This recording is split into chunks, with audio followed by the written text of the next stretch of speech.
오늘은 유란시아서 강의 제5강으로 인종의 기원과 분산이라는 제목으로 말씀을 드리겠습니다.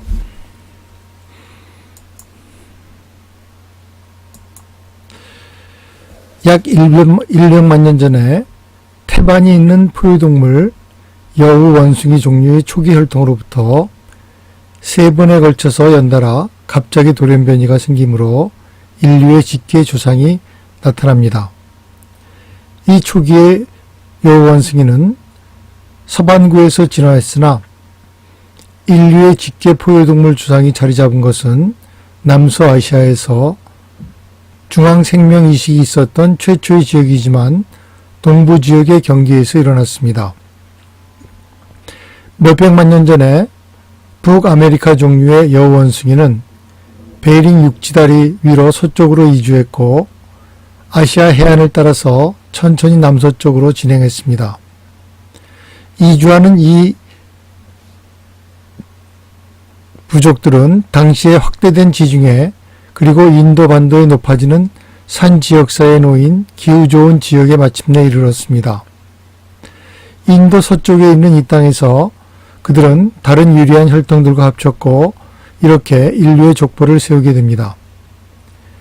이 여우 원숭이 종류 포유동물의 우수한 후손으로부터 두 집단이 솟아났는데 현대의 원숭이족과 오늘날의 인간족입니다.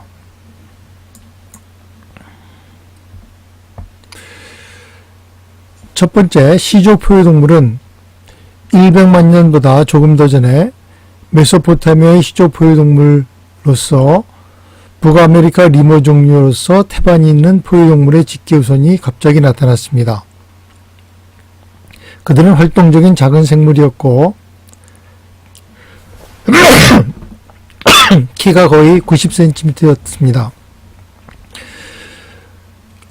뒷다리로 서서 걷지는 않았지만 쉽게 똑바로 설 수 있었습니다. 이 시족 포유동물은 서너 살이 되었을 때 완전히 자랐고 가능한 평균 수명이 약 20년이었습니다. 이 시족 포유동물은 이전에 나타낸 것보다 부족 정신이 더 발달되었습니다. 정말로 상당히 사교적이었지만 그런데도 일상생활에서 보통 일을 하다가 어떤 방법으로든 방해를 받았을 때 대단히 싸우기를 좋아했고 적극성이 있는 이 작은 동물은 메소포타미아 반도에서 1000년이 넘도록 번식하고 퍼졌고 신체의 종류와 일반 지능이 향상 개량되었습니다.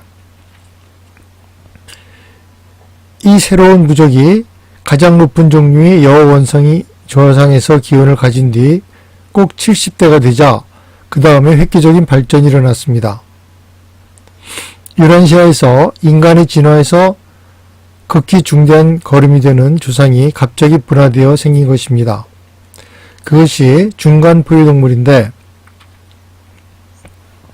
시족 포유동물의 생애에서 일찍이 우수한 한 쌍의 재빠른 생물이 살던 나무 꼭대기 집에서 쌍둥이 순놈과 암놈 하나가 태어났습니다. 조상과 비교해서 이들은 정말 잘생긴 작은 생물이었습니다. 몸에 거의 털이 없었어도 따뜻하고 온화한 기후에 살았기 때문에 이것은 아무런 신체의 장애가 아니었습니다. 이 아이들은 키가 120cm 조금 넘게 자랐고 모든 면에서 부모보다 덩치가 컸고 다리가 더 길고 팔이 더 짧았습니다. 거의 완전히 마주볼 수 있는 엄지손가락을 가졌고 이것은 오늘날 인간의 엄지손가락만큼 다양한 일에 잘 적응하였습니다. 그들은 똑바로 서서 걸었고 후일의 인종만큼 걷기에 잘 적응된 발을 가졌습니다. 새롭고 우수한 이 집단의 수가 크게 늘어났을 때 무자비한 전쟁이 터졌습니다. 그 끔찍한 싸움이 끝났을 때 시족 포유동물 가운데 전에 있던 조상종은 하나도 살아남지 않았습니다. 이제 거의 15,000년, 세대로 따지면 600세대 동안 이 생물은 이 세상의 가장 지배적인 종이 되었습니다. 조상 종자와 비교해서 중간 포유동물은 모든 면에서 더 나았습니다. 잠재 수명도 더 길었고 약 25년이었고 기초적 인간 특성 가운데 몇 가지가 이 새로운 종에서 나타났습니다. 조상이 전시한 타고난 성향 외에도 이 중간 포유동물은 어떤 불쾌한 상황에서 매스꺼움을 보이는 능력이 있었습니다. 이 중간 포유동물로부터 두 쌍의 쌍둥이가 같은 시대에 출생하고 나중에는 갈라졌습니다. 열등한 한 쌍은 현대 종류의 원숭이, 비비, 침판지, 고릴라를 낳도록 정해졌고 우수한 한 쌍은 바로 사람으로 진화한 상승혈통을 갖도록 운명이 정해졌습니다. 셋째로 영장목. 이 우수한 쌍둥이 순놈과 암놈 하나가 중간 포유동물 부족 가운데서 두 마리의 지도자에게서 태어났을 때까지 거슬러 올라가면 이 동물 새끼들은 특별한 목을 구성하게 되었습니다.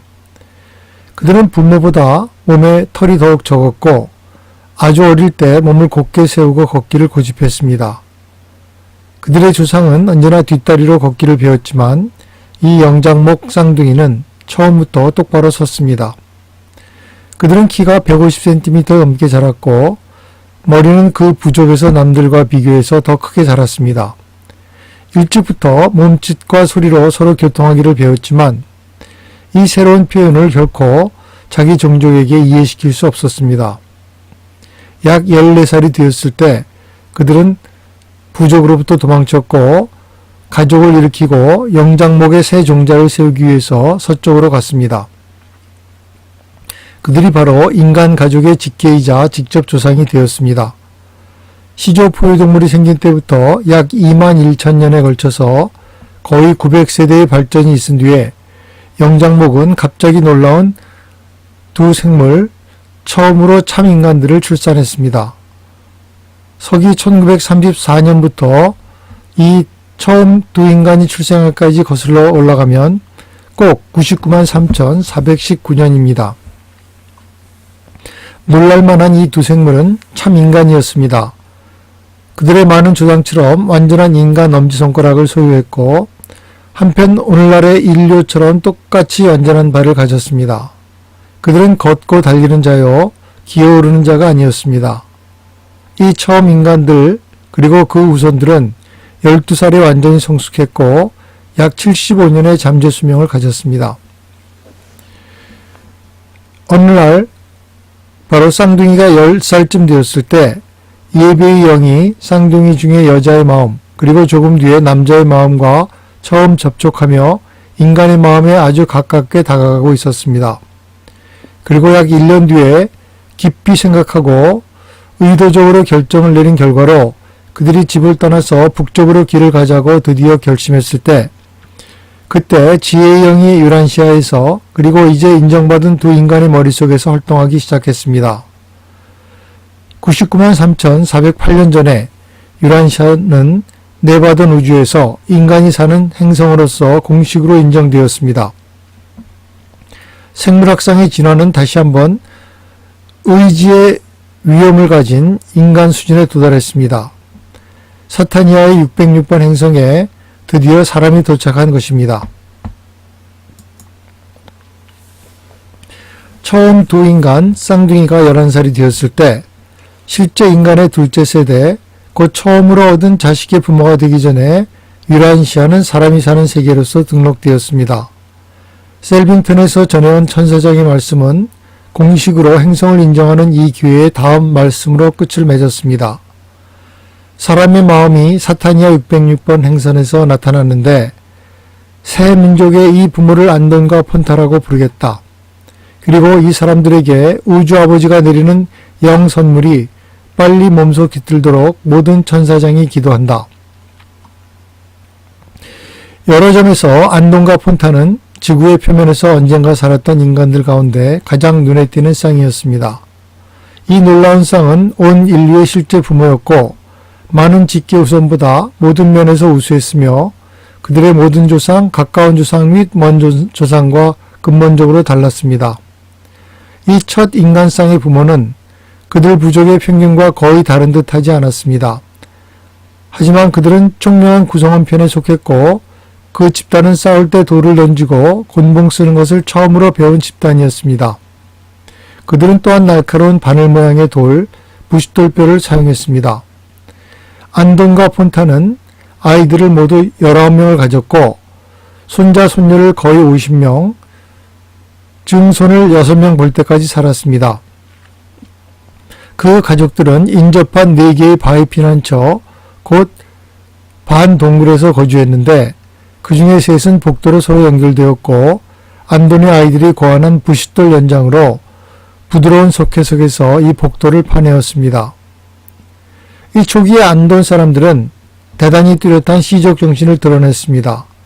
그들은 무리를 지어 사냥을 했고 결코 집터로부터 그다지 멀리 떠나지 않았습니다. 자기들이 고립되고 독특한 집단에 살아있는 존재이며 따라서 멀리 떨어져 있기를 피해야 한다는 것을 깨닫는 듯 했습니다. 이렇게 밀접한 인척관계를 느끼는 것은 의심할 여지 없이 보조영들이 마음에 베푸는 봉사가 향상되었기 때문이었습니다.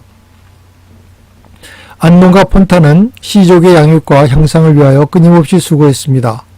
그들은 42살까지 살았고 그 나이에 지진이 일어났을 때 툭 튀어나온 바위가 떨어져 죽음을 당했습니다. 아이들 중에 5명과 손자, 손녀 11명이 함께 죽었고 거의 20명의 후손이 심한 부상을 입었습니다. 이 안돈과 폰타의 가족은 20세대에 이르기까지 같이 지냈는데 그때 식량 경쟁과 사회적 마찰이 합쳐져 비로소 가족이 흩어지게 되었습니다. 이 안돈 족속은 까만 눈과 거무스레한 살갗, 누런빛과 붉은빛의 잡종과 같은 것이었는데 멜라닌은 모든 인간의 살갗에 발견되는 색을 입히는 물질입니다. 그것은 최초의 안돈 살갗에 있던 물감입니다. 일반적 겉모습과 피부 색깔로 보면 이 초기 안돈 족속은 살아있는 다른 어떤 인간의 종보다도 오늘날의 에스키모를 더 비슷하게 닮았습니다. 그들은 추위를 막으려고 동물의 가죽을 처음으로 쓴 사람이었고 오늘날의 인간보다 몸에 털이 거의 더 많지 않았습니다. 시간이 흐르자 안돈 시족들의 수가 늘어났고 가족들의 접촉이 많아지면서 마찰과 오해를 낳았습니다. 이 인종들은 오로지 2가지만 머릿속에 생각하고 있었습니다. 먹을 것을 얻기 위하여 사냥하는 것, 그리고 이웃 부족들의 손에서 실제로 어떤 불공평한 대우나 모욕을 받든지 또는 받았다고 생각하여 복수하려고 싸우는 것이었습니다. 초기 안돈 종족들은 아시아로 아주 깊숙이 파고들지 않았고 처음에는 아프리카로 들어가지도 않았습니다. 그 시절의 지리적 여건은 그들에게 북쪽으로 가라고 가리켰고 느리게 진행하는 셋째 빙하의 얼음에 방해를 받을 때까지 이들은 북쪽으로 멀리 떠나갔습니다. 이 안돈 부족들은 프랑스에서 일찍부터 강가에 정착한 사람들이었고 솜강을 따라서 수만 년 동안 살았습니다. 솜강은 빙하의 영향을 받지 않은 강이었고 그 시절에 오늘날과 비슷하게 바다로 흘러들어갔습니다. 이것이 어째서 안돈 후손의 자취가 그렇게 많이 이 강의 유역의 진로를 따라서 발견되는가를 설명합니다. 여러가지 다른 면에서 이 안돈 부족은 퇴보하는 후손들이 50만 년 동안 다다르지 못한 정도의 지능을 드러냈습니다. 안돈 족속이 더욱 흩어짐에 따라서 그 시족들의 문화적, 영적 상태는 오나가의 시절까지 거의 1만 년 동안 퇴보했습니다. 오나가는 이 부족들의 지도권을 쥐고 그들 사이에 평화를 가져왔고 처음으로 모두가 사람과 동물에게 숨을 주시는 분을 예비하도록 이끌었습니다. 인류의 빛나는 창시자 안돈과 폰타는 행성 영주가 도착하고 나서 유란시아의 판결이 있을 때 인정을 받았으며 시간이 되자 예루살렘에서 시민 자격을 가지고 맨션월드의 체제에서 솟아났습니다. 그들은 결코 유란시아로 돌아가도록 허락받은 적이 없어도 그들이 세운 민족 역사를 알고 있습니다. 그들은 칼리가스테의 배반을 슬퍼했고 아담의 실패 때문에 슬퍼했지만 미가엘이 마지막으로 자신을 징계할 무대로 그들의 세계를 선택하였다는 발표를 듣고서 넘치게 기뻐했습니다. 예루살렘에서 안돈과 폰타는 자신의 생각 조절자와 융합했고 또한 그 아들 손탓도 포함하여 아이들 명명도 그렇게 되었습니다. 그러나 직계 후손에서도 대다수가 겨우 영융합만을 이룩하였을 뿐입니다. 안돈과 폰타가 예루살렘에 도착하고 나서 얼마 뒤에 그들은 첫째 맨션월드로 돌아가서 유란시아로부터 하늘의 구체들까지 가는 시간 순례자들을 환영하는 모론시아계 인격들과 함께 수고하도록 세계 군주로부터 허락을 받았습니다. 그리고 이 근무에 무기한으로 배치되었습니다. 그들은 이 계시와 관련하여 유란시아에 인사말을 보내려고 했었지만 현명하게도 이 요청은 거절되었습니다. 이 도표는 유란시아에 생명이 이식되고 나서부터 첫 인간이 생기고 6 유색 인종이 생기기까지의 간단한 인류 진화의 도표입니다. 이 과정이 5억 년이 걸렸고 인간의 조상이 태어난 지는 채 100만 년이 되지 않습니다. 인류의 조상은 안돈과 폰타이고 이들이 자손이 안돈족을 이룹니다. 안돈족에서 바도난족이 나오고 바도난족이 네안데르탈인이 되어 50만 년 동안 지구를 다시 말해서 유란시아를 지배하게 됩니다. 그리고 바도난족에서 6 유색 인종이 나타나서 그 후에 생기는 노족과 아담족에서 생긴 안드족과 섞여 오늘날의 모든 인종으로 분화하게 됩니다. 안돈 족속은 인간이 아닌 친척들이 버릇과 달리 숲을 피했습니다. 숲에서 사람은 언제나 위축되었고 인간의 진화는 반드시 오직 탁 트인 높은 위도지방에서 발전되었습니다. 혼이 탁 트인 땅에서 부딪히는 추위와 배고픔은 행동과 발명과 인기응변을 자극합니다. 이 안돈 부족이 혹독한 북쪽 기후에서 어려움과 결핍을 견디면서 현재 인류의 개척자를 기르고 있는 동안 뒤떨어진 사촌들은 그들이 일찍이 공통으로 기원을 가졌던 바로 남쪽 땅 열대의 숲에서 사치스럽게 살고 있었습니다. 95만 년 전에 안돈과 폰타이 후손은 동쪽으로 그리고 서쪽으로 멀리 옮겨갔습니다. 서쪽으로 그들은 유럽을 지나 프랑스와 잉글랜드까지 갔습니다. 후일에 동쪽으로 자바까지 멀리 파고들었고 거기서 그들의 뼈가 소위 자바인이 아주 최근에 발견되었으며 그리고 나서 타스마니아까지 줄곧 여행했습니다. 90만 년 전에 안돈과 폰타이 예술과 오나가의 문화는 지구의 표면에서 사라지고 있었고 문화, 종교 그리고 부시들 유형조차도 가장 밑바닥까지 내려갔습니다.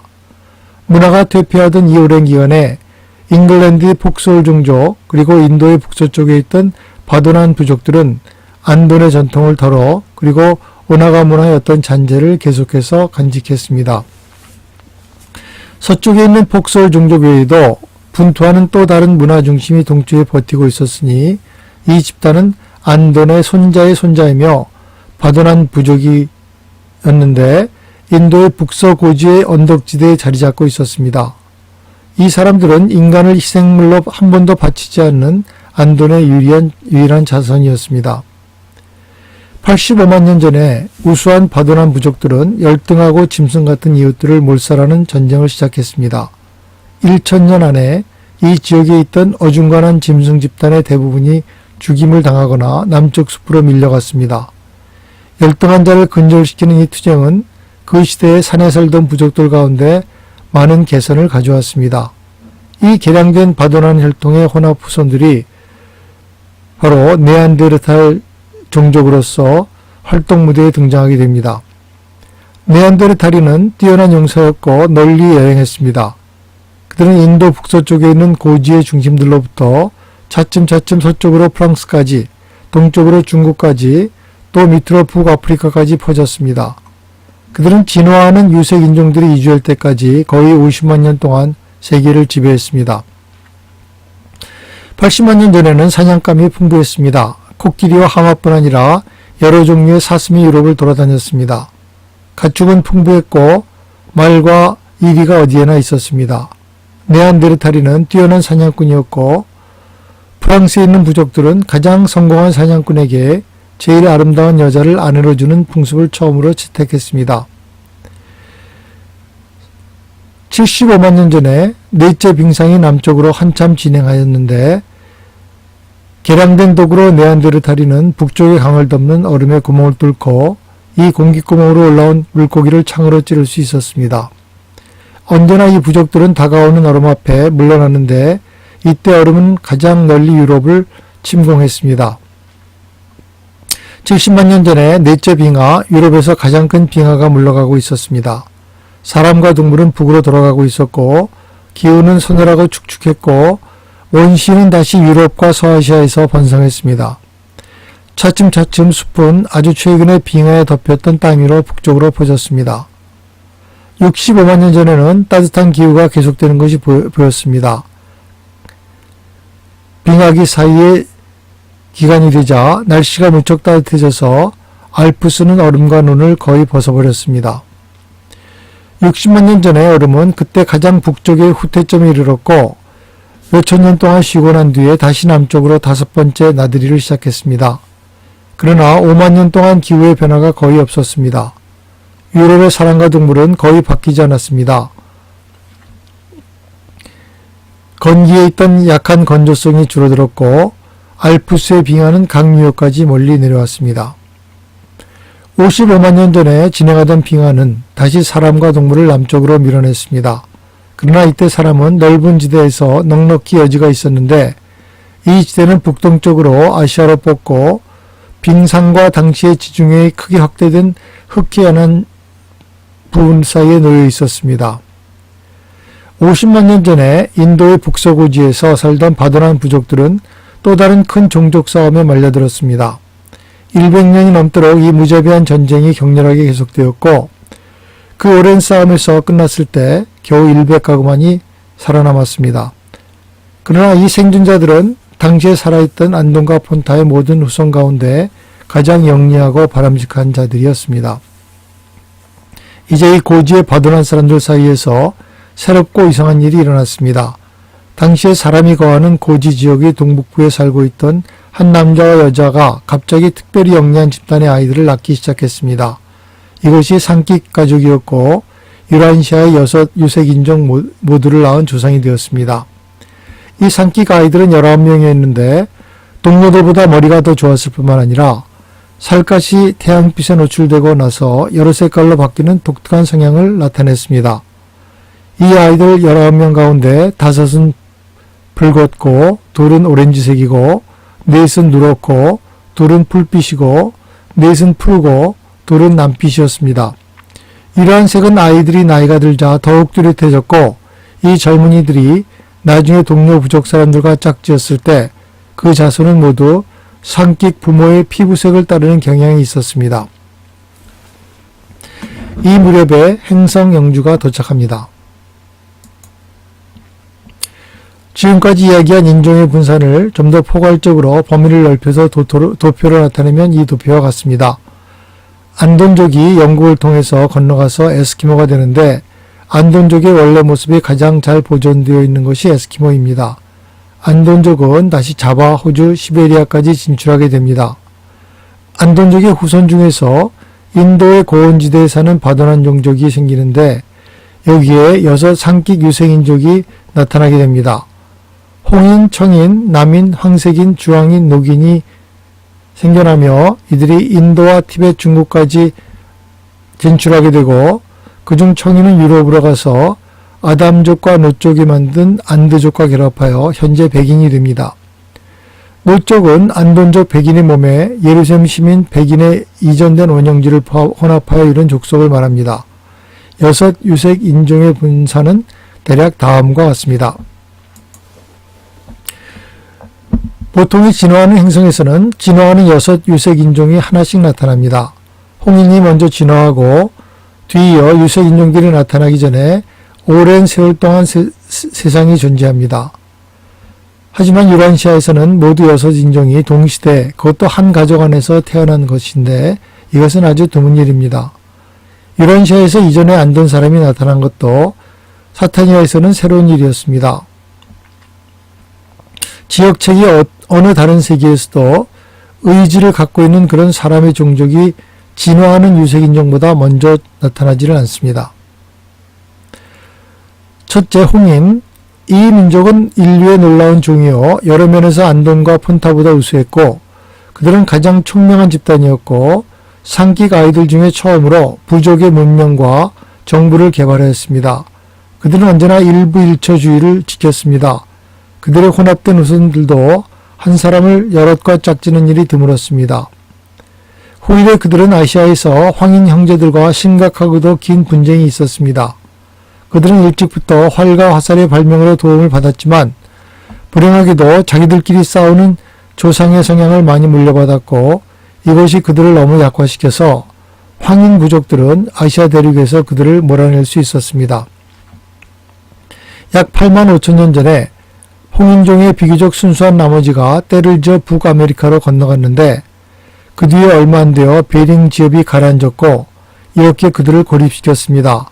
어떤 홍인도 아시아로 다시 돌아올 수가 없었습니다. 그러나 시베리아, 중국, 중앙아시아, 인도, 유럽의 전역에 걸쳐서 그들은 다른 유색 인종들과 섞인 혈통을 많이 뒤에 남기고 갔습니다. 아메리카로 건너갔을 때 홍인은 초기의 기원을 가진 많은 가르침과 전통을 가지고 있었습니다. 홍인의 직계조상은 행성영주의 세계본부가 후일에 벌린 활동과 전에 접촉이 있었습니다. 그러나 아메리카에 이르고 난 뒤 짧은 시일 안에 홍인들은 이 가르침을 잃어버리기 시작했고 지적 영적 문화가 크게 쇠퇴하였습니다. 오래지 않아 이 사람들이 다시 자기들끼리 아주 맹렬히 싸움에 빠져서 이 부족 전쟁은 비교적 순수한 홍인의 이 잔재가 급속히 멸망하게 만들 것처럼 보였습니다.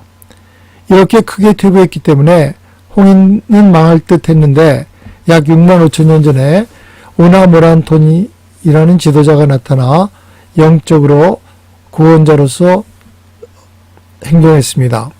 그는 아메리카 홍인들 사이에서 일시적 평화를 가져왔고 큰 영의 숭배를 부활시켰습니다. 오나모란톤은 96살까지 살았고 캘리포니아의 큰 세콰이어 나무들 사이의 본부를 유지했습니다. 후일에 그의 자손의 다수를 블랙푸트 인디안 사이에서 현대까지 내려왔습니다.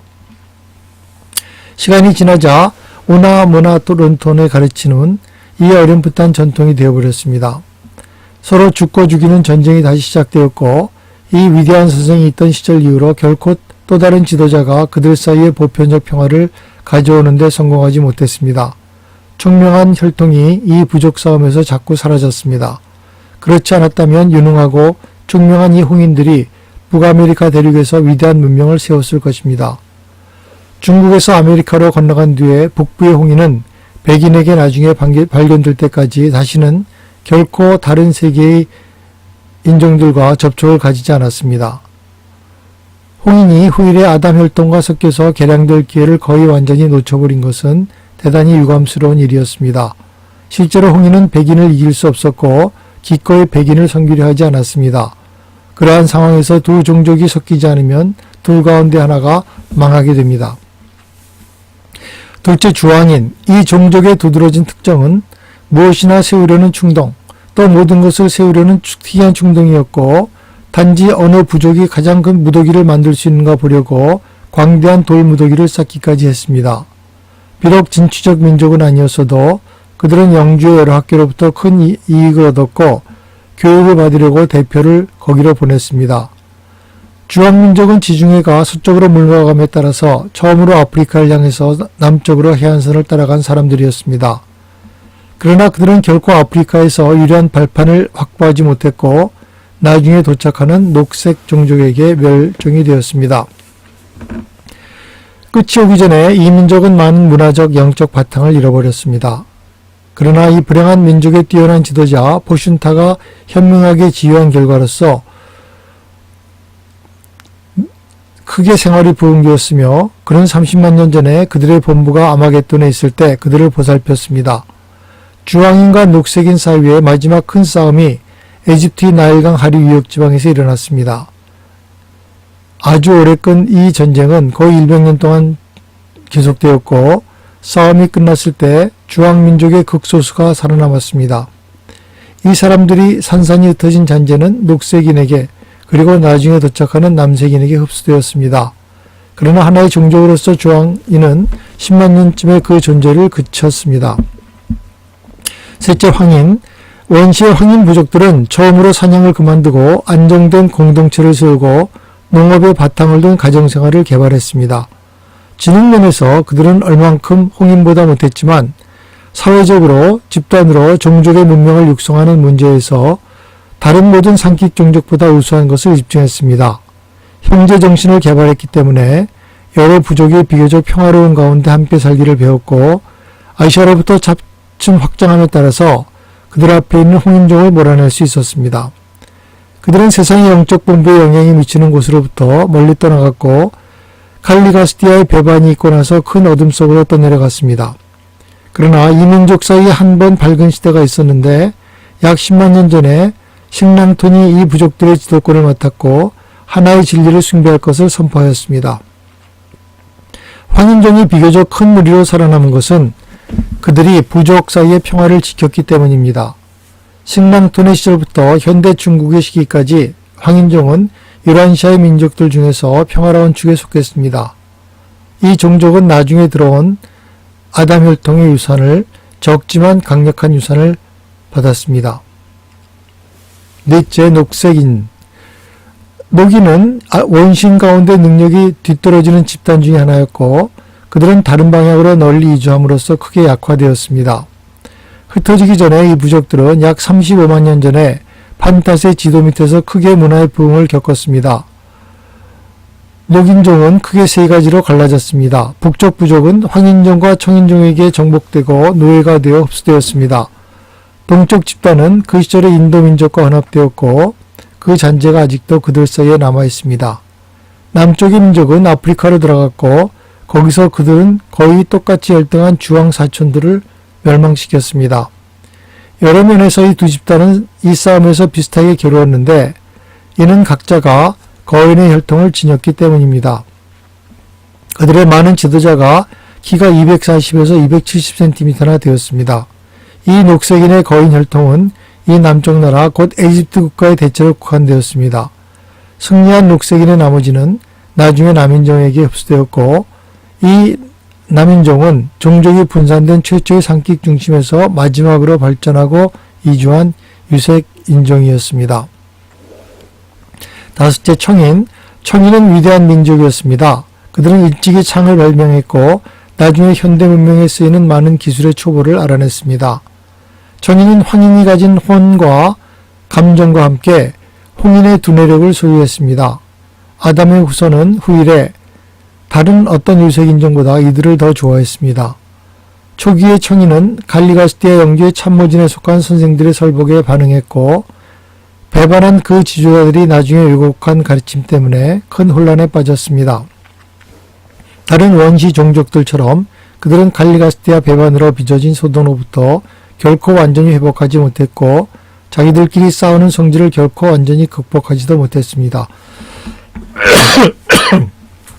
갈리가스티아가 몰락한 뒤 약 500년이 되어 원시 종류의 배영과 종교의 부흥이 널리 일어났습니다. 올란도프가 청인종 사이에서 큰 선생이 되었고 많은 부족을 최고 책임자라는 이름 아래 참 하나님의 숭배로 돌아가도록 이끌었습니다. 후일의 이 종족이 아담 혈통과 혼합함으로 아주 크게 개선되는 시절까지 이것은 청인이 이룩한 가장 큰 진보였습니다.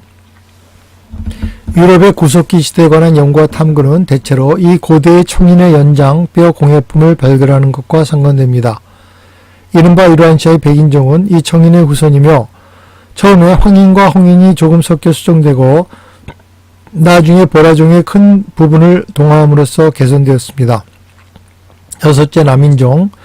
홍인이 모든 상킥 종족 가운데 가장 진보한 것처럼 흑인은 진취성이 가장 떨어졌습니다. 그들은 고지의 고향으로부터 마지막으로 이주했습니다. 아프리카로 여행해서 그 대륙을 점령했고 대대로 노예로서 강제로 옮겨졌을 때를 제외하고는 그 뒤로 늘 거기에 남아 있었습니다.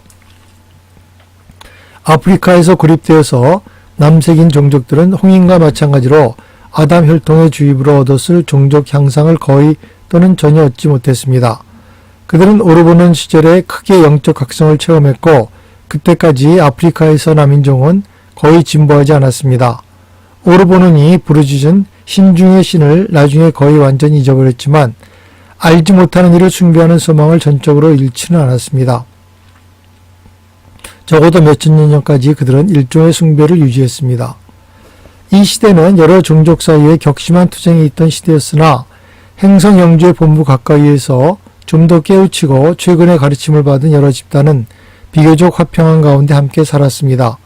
하지만 루시퍼 반란이 터짐으로 이 체제에 심각하게 혼란을 겪을 때까지 세계 종족들은 아무런 큰 문화적 업적을 이룩하지 못했습니다. 공간 세계에서 셋 또는 6 유색 인종을 진화시키는 계획에는 좋고도 충분한 이유가 많이 있습니다. 비록 유란시아 필사자가 이 모든 이유를 넉넉히 헤아릴 처지에 있지 않을지 모르지만 다음과 같은 사실을 말하고 싶습니다. 첫째, 다양성은 자연 도태가 널리 작용하기 위해서 우수한 혈통이 구별되어 살아남는 기회를 마련하는 데 필수입니다. 둘째, 다른 민족들이 우수한 유전 인자를 보유할 때 이 다양한 민족들을 서로 교배함으로 더욱 힘세고 나은 민족을 얻게 됩니다. 우선 아담 혈통과 철저하게 섞임으로 하나의 합동민족을 나중에 효과적으로 개량할 수 있었다면 유란시아 종족들은 그렇게 일찍이 섞임으로 이득을 얻었을 것입니다. 그러한 실험을 현재의 종족 조건 밑에서 유란시아에서 실행하려는 시도는 상당히 파괴적일 것입니다. 셋째, 종족을 다양화함으로 건전하게 경쟁을 자극합니다. 넷째, 종족 지위의 차이, 그리고 각 종족 안에 생기는 집단 지위의 차이는 인간의 관념과 이타주의가 발달하는 데 필수입니다. 다섯째, 진화 세계의 민족들이 비교적 높은 수준까지 영적으로 발전할 때까지 인종의 동질성은 바람직하지 않습니다. 진화되어 온 원시 종족 이외에 하늘에서 행성 영주를 수행한 예루살렘 시민 백인이 유란시아에 와서 원주민의 육체와 결합하여 새로운 인종이 생기는데 이들이 노쪽이 됩니다. 성경에도 아담의 아들 카인이 아벨을 죽인 뒤에 노세 나라로 가는 이야기가 나옵니다. 이들이 노쪽이며 아담이 오기 오래전부터 거의 45만 년 동안 그곳에 살고 있었습니다. 보통 세계에서는 한 라누난덱 아들이 오는 것은 의지가 있는 그리고 영원히 살아남는 길을 택하는 능력이 생긴 원신의 마음 안에 개발되었음을 의미합니다. 그러나 유란시아에서 행성영주는 이런 의지가 있는 인간이 나타난 뒤에 거의 50만 년이 지나서 도착했습니다. 약 50만 년 전에 6 유색 인종, 곧 상킥 인종들이 나타난과 동시에 행성영주 칼리가스티아가 유란시아에 도착했습니다. 영주가 도착했을 때 땅에는 거의 5억의 원시인간이 있었고 그들은 유럽, 아시아, 아프리카에 잘 흩어져 있었습니다. 메소포타미아에 세운 영주의 본부는 세계 인구의 중심 부근에 있었습니다. 칼리가스티아는 라노난덱 아들이었고 2차 계급에서 9344번이었습니다. 그는 대체로 지역우주 사무의 행정에 그리고 후일에는 사타니아 지역체계의 관리의 경험을 쌓았습니다. 사타니아의 루시퍼가 군림하기 전에 칼리가스티아는 예루살렘에서 생명운반자에게 자문하는 자들의 회의에 부속되었습니다. 루시퍼는 칼리가스티아를 자신의 개인 참모진에서 한 지위로 진급시켰고 그는 연달아 5번이나 명예롭고 책임이 중한 임무를 잘 마쳤습니다. 유란시아 행성영주는 그 임무를 수행하려고 혼자 파송되지 않았고 보통은 보조자와 행성 조수 일행이 그를 뒤따랐습니다. 이 집단의 책임자에는 달리가스티아 곧 행성영주의 부관인 조수가 있었습니다. 달리가스티아도 2차 라누난덱 아들이었고 그 계급에서 31만 9,407번이었습니다. 그가 칼리가스티아의 동료로서 배치받을 때 그의 계급은 조수였습니다. 행성 참모진은 큰 무리에 협조하는 천사와 한 집단의 다른 하늘 존재들을 포함했으며 이들은 인류의 이익을 증진하고 복지를 추진하기 위하여 배치되었습니다. 그러나 이 모든 전체에서 가장 흥미있는 집단은 영주 참모진의 유형 참모들이었습니다. 그들을 때때로 칼리가스티아 일백인이라고 불렀습니다. 영주 참모진의 구성원, 다시 물질화된 이 100명은 유란시아의 모험을 시작하기 위해서 78만 5천 명이 넘는 자원자 중에서 칼리가스티아가 뽑았습니다. 선택된 100명은 각자 다른 행성에서 왔고 아무도 유란시아 출신이 아니었습니다. 인간 주체 100명은 아발론으로부터 온 상당히 솜씨 있는 자원위원회의 손에 맡겨졌고 그들은 이 안도누선의 생명질의 일부 물질을 뽑는 것을 지도하였습니다. 살아있는 이 물질은 그때 예루살렘에서 온 영주 참모진의 구성원 100명이 쓰도록 지어진 물질 몸속으로 옮겨졌습니다.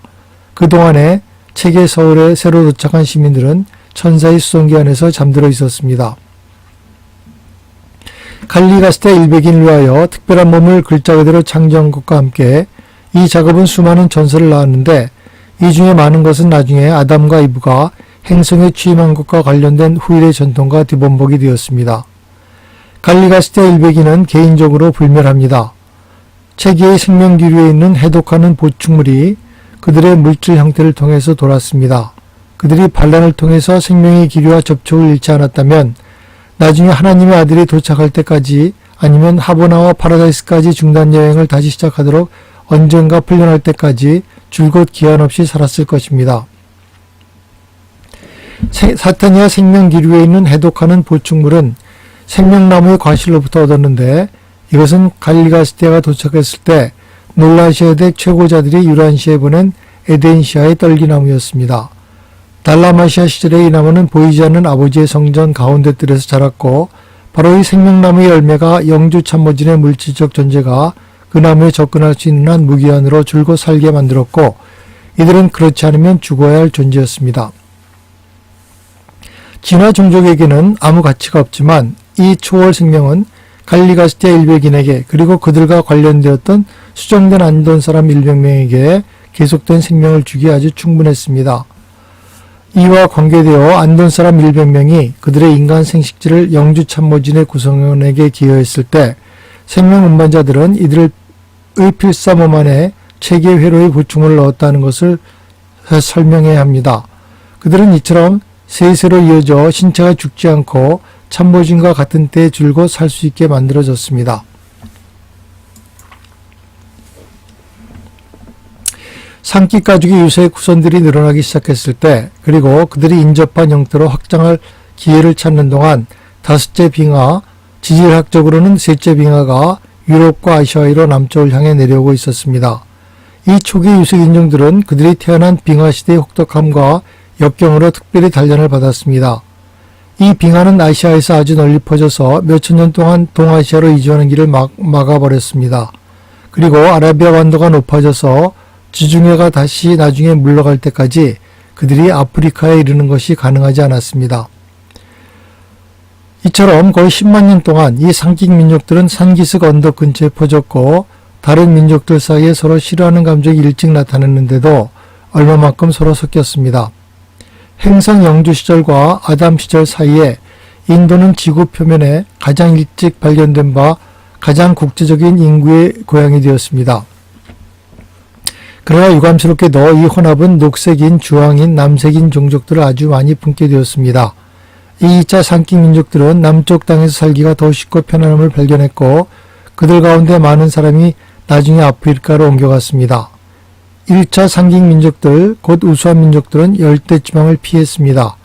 홍인은 북동쪽으로 아시아로 갔고 황인은 그 뒤를 따라갔으며 한편 청인은 북서쪽으로 유럽으로 이주했습니다.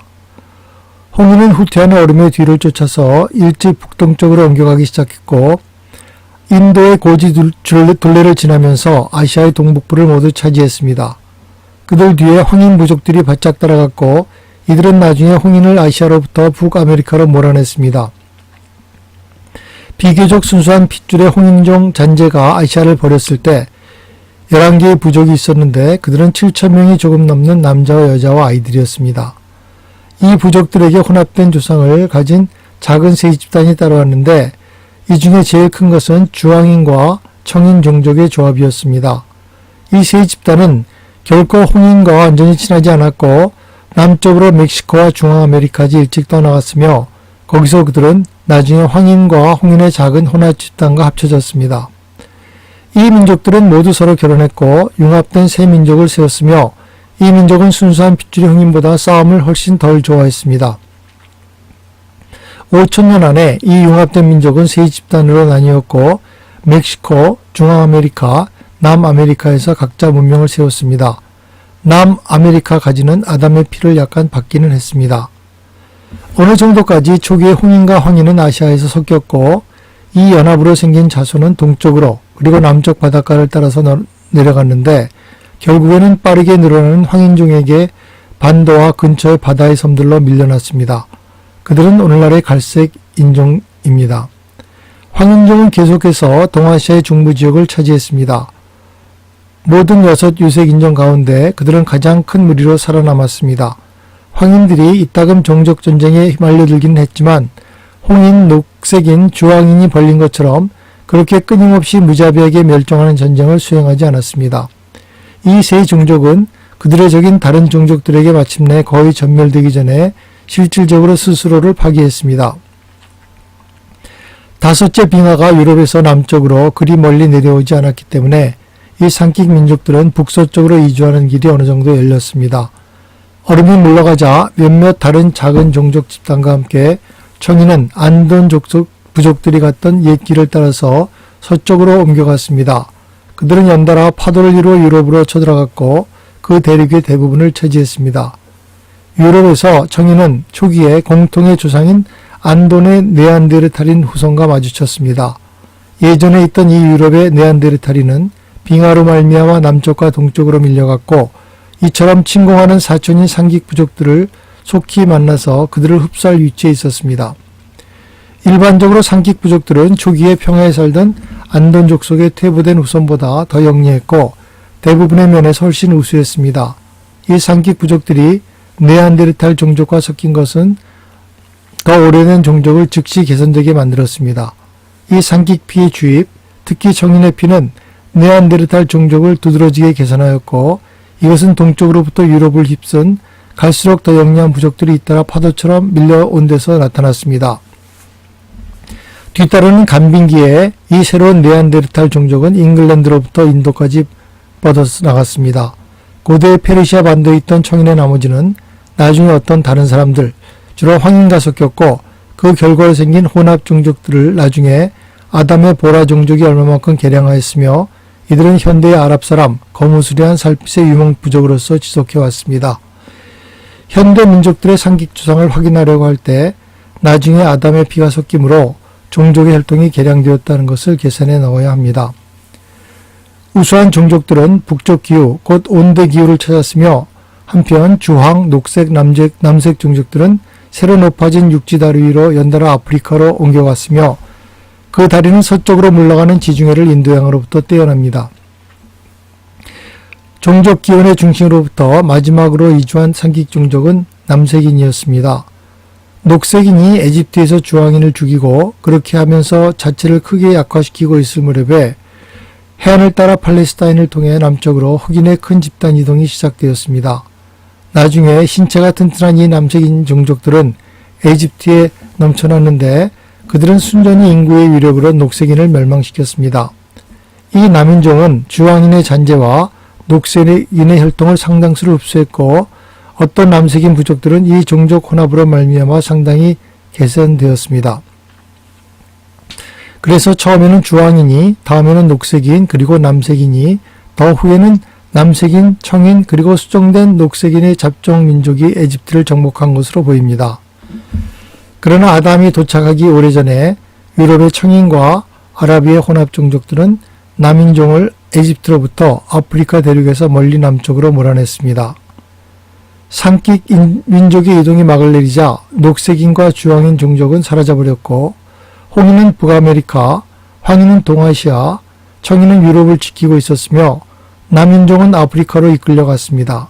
인도는 혼합된 2차 산킥 종족들을 품고 있었고 홍인과 황인이 결합된 갈색인은 아시아 해안에서 떨어진 섬들을 지키고 있었습니다.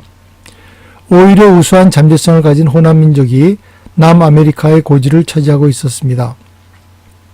더 순수한 안돈 족속은 유럽의 가장 북쪽 지역에서 그리고 아이슬란드와 그린란드와 북아메리카의 동북부에 살고 있습니다. 빙하가 가장 멀리 진행한 기간에 안돈 부족들의 맨 서쪽까지는 바다로 거의 밀려가게 되었습니다. 그들은 오늘날의 잉글랜드 섬 남쪽의 좁고 길쭉한 땅에 오랫동안 살았습니다.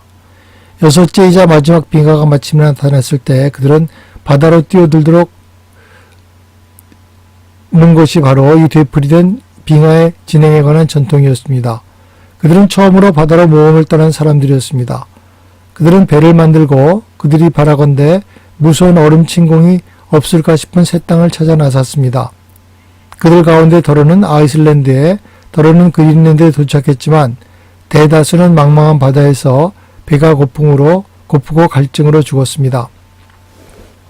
8만 년 조금 더 전에 홍인이 북아메리카의 북서쪽으로 들어간 뒤 얼마 안 돼서 북극의 바다가 얼어붙고 그린랜드에서 지역 빙원이 진행한 것은 유라시아 토착민의 에스키모 후손들을 더 좋은 땅 새 집을 찾도록 몰아냈습니다. 그리고 그들은 그때 그린랜드를 북아메리카의 동북부의 땅덩어리로부터 떼어낸 좁은 해협을 안전히 건널 수 있었습니다. 그들은 홍인이 알래스카에 도착한 뒤에 약 2100년쯤 되어 그 대륙에도 이르렀습니다.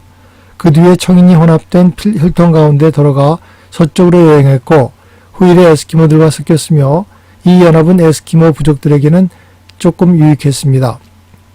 약 5000년 전에 허슨만의 남동쪽 해안가에서 인디안 부족과 외로운 에스키모 무리가 우연히 만나는 일이 생겼습니다. 이 부족은 서로 의사를 전하기 어려움을 발견했지만 금방 그들은 서로 결혼했고 그 결과로 이 에스키모들은 결국 더 수가 많은 홍인에게 흡수되었습니다.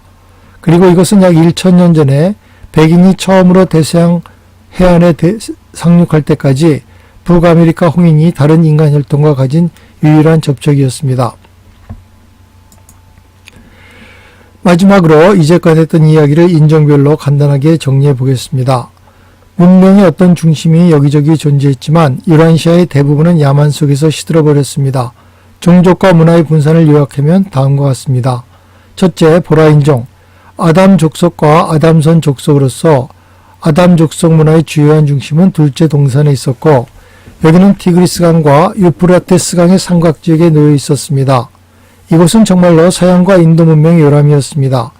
보라인종의 2차 중심, 곧 북쪽 중심은 아담손 족속의 본부였고 이것은 코페 산맥 가까이 카스피 바다의 남쪽 해안의 동쪽에 놓여 있었습니다. 이 두 중심으로부터 주요의 땅으로 문화와 유전자가 퍼져나갔고 이것은 즉시 모든 종족에게 생기를 불어넣어 주었습니다. 둘째, 수메르 이전 족속과 노 족속. 메소포타미아에는 또한 강들의 입구 가까이에 달라마시아 시절의 고대 문화의 잔재가 있었습니다. 수천 년이 지나면서 이 무리는 북쪽에 있는 아담 족속과 속속들이 섞였지만 그들의 노 족속 전통을 결코 완전히 잃어버리지 않았습니다. 레반티에서 정착했던 다른 여러 노 족속의 집단은 대체로 나중에 커지는 보라인종에게 흡수되었습니다. 셋째, 안돈 족속은 아담손 본부의 북쪽과 동쪽에 상당히 대표적인 촌락을 대여섯 개 유지했습니다. 그들도 또한 투르키스탄에 두루 흩어졌고 한편 그들의 고립된 집단들이 유라시아에 두루 특히 산악지역에 지속하였습니다. 이 원주민들은 아이슬란드와 그린랜드와 함께 유라시아 대륙의 북쪽 땅을 아직도 지키고 있었지만 유럽이 평야에서 청인에게 그리고 더 멀리 아시아의 강유역에서 확장하는 황인종에게 쫓겨난 지 오래되었습니다. 넷째, 홍인은 두 아메리카를 차지했고 아담이 도착하기 5만 년 전쯤에 아시아에서 밀려났습니다. 다섯째, 황인종, 중국 종족들은 동부아시아를 단단히 장악하고 있었고 그들의 가장 진보된 촌락들은 현대 중국의 북서쪽에 티벳과 닿는 지역에 자리를 잡았습니다. 여섯째, 청인종. 청인은 유럽 전역에 걸쳐 흩어졌으나 그들의 문화의 상급 중심들은 지중해 분지에 당시에 비옥했던 유역에 그리고 북서유럽에 자리를 잡았습니다. 네안데르탈인을 흡수한 것은 청인의 문화를 크게 더디게 만들었지만 그 밖에 청인은 유라시아의 모든 진화하는 민족 가운데에서 가장 적극적이고 모험심이 있고 탐험을 좋아했습니다. 일곱째, 드라비다 이전의 인도. 인도에 있는 종족들, 땅에 있는 모든 종족을 포함하지만 특히 녹인종, 주황인종, 흑인종이 많이 있는 이 복잡한 혼합은 바깥에 놓인 지역들보다 조금 높은 문화를 유지했습니다. 여덟째, 사하라 문명. 남인종의 우수한 요소는 지금 큰 사하라 사막인 지역에서 가장 진보된 촌락들을 가지고 있었습니다. 이 남색 집단, 곧 흑인 집단은 멸종된 주황인종과 녹인종의 혈통을 지녔습니다. 아홉째, 지중해 분지. 인도 바깥에서 가장 많이 섞인 종족은 지금 지중해 분지인 곳을 차지했습니다. 여기서 북쪽에서 온 청인과 남쪽에서 온 사라 주민이 동쪽에서 온 노쪽과 아담 족속을 만나고 함께 섞였습니다.